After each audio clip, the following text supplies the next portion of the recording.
So tadi kita dah tengok ada dua types of immune response in the third line of defense, which is the cell-mediated immune response, cell-mediated immune response dan juga antibody-mediated immune response. The key things is that in order untuk activate these two immune response, kena ada T helper cell. Okay, T helper cell should become activated first. Siapa yang akan activate T helper cell? The antigen presenting cell, contohnya adalah macrophage. Okay, macrophage akan activate the T helper cell. Barulah T helper cell tadi akan activate the cytotoxic T cell. Dia akan activate the B cells. Dengan cara apa? Dia akan bind dekat B cell dan dia juga akan release interleukin 2. Baru B cell ni become activated. Baru dia boleh carry out the antibody mediated immune response. But untuk dua-dua ni activated, kena ada T helper cell. That's why untuk mereka yang ada HIV, HIV akan specifically attack the T helper cell. Bila HIV attack the T helper cell, menyebabkan both cell mediated immune response, humoral antibody mediated immune response tak boleh nak ada. Biasa orang yang ada HIV dia lagi senang nak dapat penyakit, lagi senang susceptible to infection sebab dia punya cell mediated immune response and antibody mediated immune response dia tidak ada, is immunosuppressed. Disebabkan T helper cell dia dihapuskan oleh, is killed by the HIV virus. Okay, that's why it's very important about HIV. Okay, cerita dia sekarang, not only the immune cells that akan attack the pathogenic bacteria, viruses, parasite, tetapi immune cell juga boleh attack human cells tu.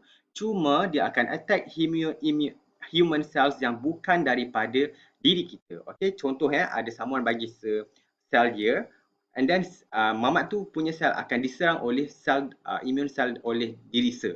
Okay, the immune cell akan attack cells that are not belong to the host, i.e. from someone else. And this happens a lot during organ transplant. Organ transplant means that daripada satu organ organ orang lain, kita bagi, let's say organ A, kita bagi kepada individu B. Okay, you boleh nampak bahawa ini bukan organ A ni, organ daripada individu A ni, ini bukan dia bukan kepunyaan individu B. Bila dibawa masuk ke dalam badan, this organ memang will be attacked by the B, immune cell daripada individu B. Sebab this organ daripada individu A bukan asalnya daripada individu B. Dia dikira foreign. Okay? Alright? So, apa yang menyebabkan adanya this attack ataupun tak attack? Disebabkan because dekat dalam badan kita, kita ada self marker. Kita ada IC kita sendiri.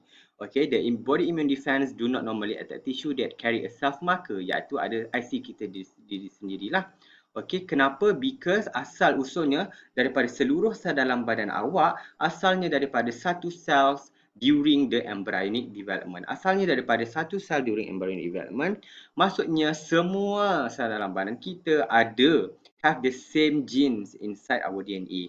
So sama je lah basically. Cuma gene tu dia akan express ataupun tidak dekat certain cell, itu yang menjadikan certain cell itu berbeza daripada sel yang lain. Okay, the expression yang berbeza tapi kandungannya sama.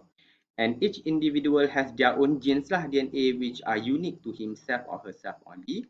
Jadi sekiranya they receive other cells from other individual, these cells will be identified as foreign sebab dia bukan kepunyaan diri sendiri. Dia tidak ada IC. Inilah dia konsepnya.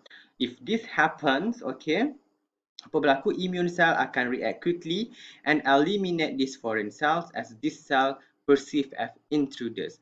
Okay, ini adalah let's say kita jumpa ada immune cell jumpa sel dalam badan kita yang ada self marker. Okay, dia ada IC dekat dalam badan ni, ada identification. So, immune cell tak akan attack.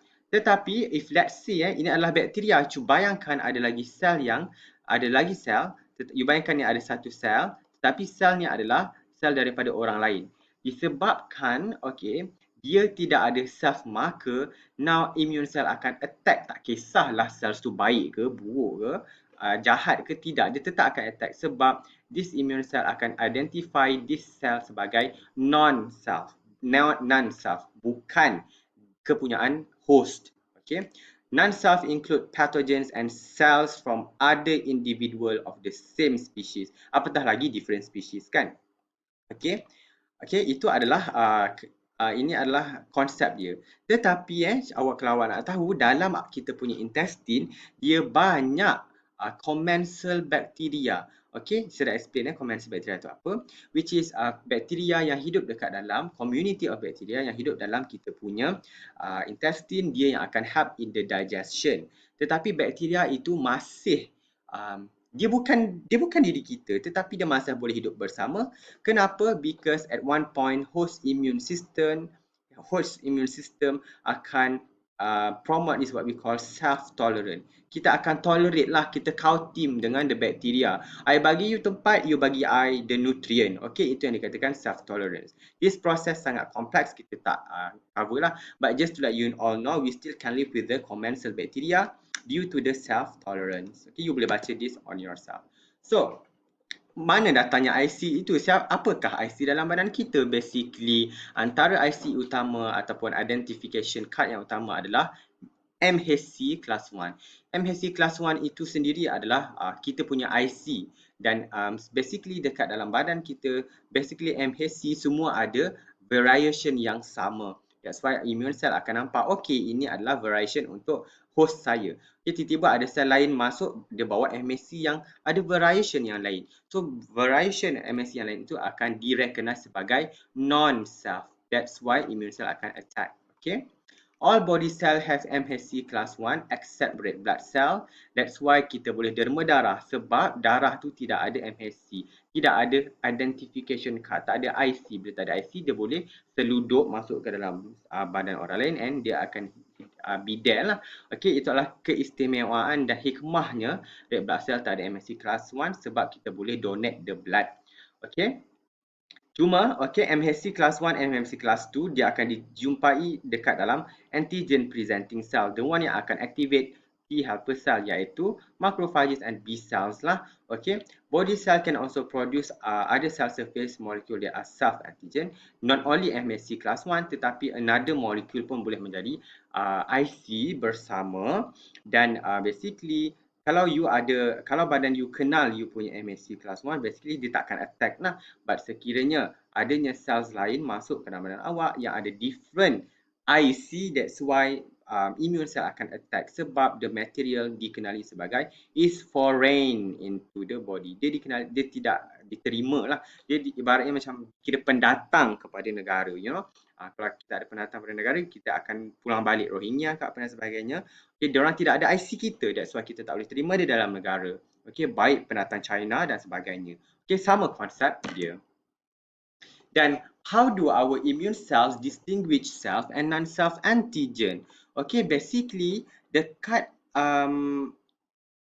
apa yang berlaku ialah dekat immune cell dia ada non-self receptor. Okay, dan okay, untuk non-self cell, basically the foreign cell, dia akan ada this non-self antigen.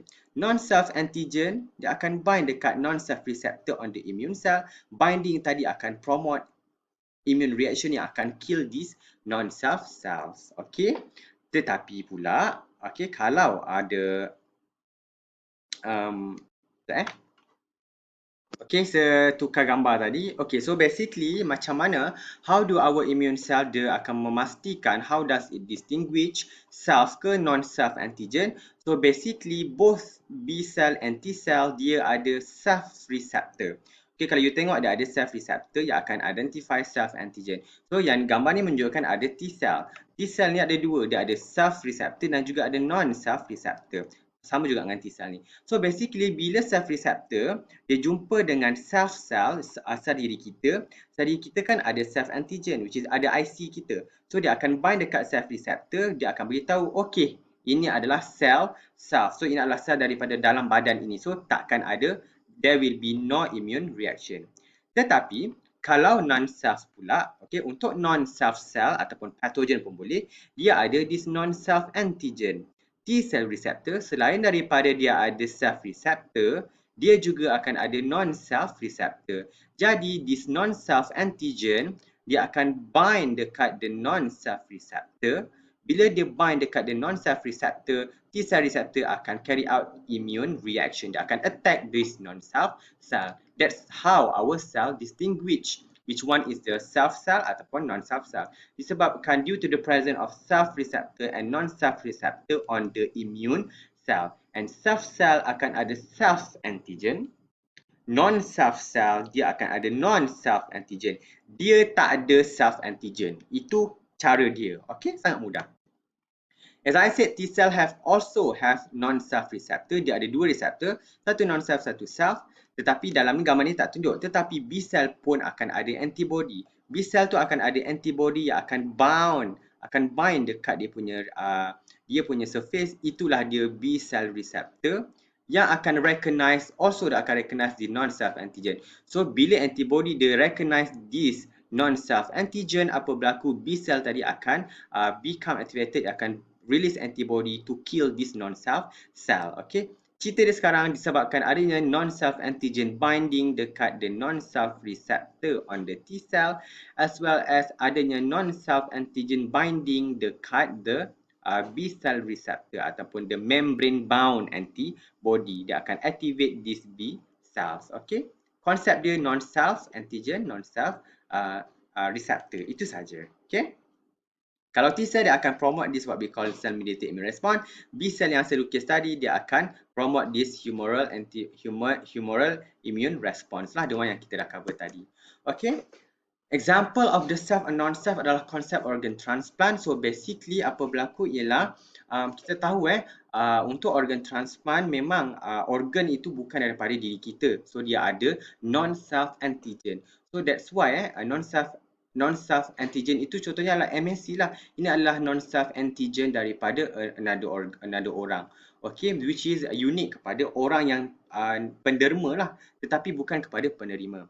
Jadi bila ada organ transplant, bila masuk dalam badan penerima, memang akan ada immune reaction. So sekarang ni tak boleh, kita kena minimize the rejection. Kita tak naklah kena ada rejection. Jadi untuk memastikan rejection tak berlaku, first thing yang kita boleh buat adalah kita screen. Kita tengok dulu penerima itu sesuai ke tidak kepada penderma tu, tengok sesuai ke tak kepada penerima. We check dia punya compatibility, the MHC compatibility. First ialah kita akan minimize, kita akan screen. Kita tengok dulu ada sesuai ke tidak organ donor dengan recipient. Dengan cara apa? Kita tengok compatible MHC ataupun the marker molecules. Dan usually memanglah senang cerita macam inilah. Okey, susah nak jumpa orang luar yang ada similar MHC dengan kita. That's why the only way adalah kalau awak ada kembar awak ada penyelamat awak, sebab memang kembar awak akan ada MHC yang sama dengan awak. Dan kalau tak ada kembar, memang kita akan ada siblings lah. Siblings akan provide the closest tissue type match, the MHC compatibility. Dengan cara apa? Kita screen dulu, kita tengok MHC dia sesuai ke tak. Kalau tak ada identical twin, kita tengok sibling. Sebab sibling ni daripada parents kan, kita dengan parents kan asalnya daripada adik-beradik kita pun asalnya daripada parents. Jadi adanya 50% similarity in gene. So akan minimize the rejection. Okay, itu adalah in term of the first step. Okay, tetapi adalah sekiranya tak jumpa orang yang ada compatible MHC, kita tetap kena ada organ transplant. Jadi memang kenalah, tapi tak boleh sebab akan adanya immune response. So cara yang kedua adalah kita suppress the immune response. Kita bagi dadah. Cara yang kedua, kita bagi immunosuppressive drugs. Kita untuk yang penerima tu kita kurangkan dia punya immune response, barulah kita letak organ, dan memang kena makan the drugs for a period of time. Eventually organ tadi dia akan sesuai berada di dalam badan the donor, the recipient. Okay, dengan cara apa? Kita bagi dadah. Okay, kita biasakan badan tu dengan cara kita bagi immunosuppressive drugs. Cuma ceritanya sekarang bila kita bagi the drugs, okay, immune response to drop, dia menyebabkan penerima itu very susceptible kepada infection. Infection pula boleh dapat kan. So that's why bila you menerima organ, you memang kena sentiasa bersih sebab memang you senang nak dapat the infection. And antara ubat yang kita guna adalah cyclosporine. Cyclosporine dia akan inhibit interleukin 2 production. Basically bila tak ada interleukin 2, dia akan inhibit cell mediated and humoral immune response. That's why orang kalau you ada organ transplant, you akan diberi cyclosporine sebab kita nak kurangkan cell mediated and humoral immune response. Itu cara yang kedua kalau in term of organ transplant.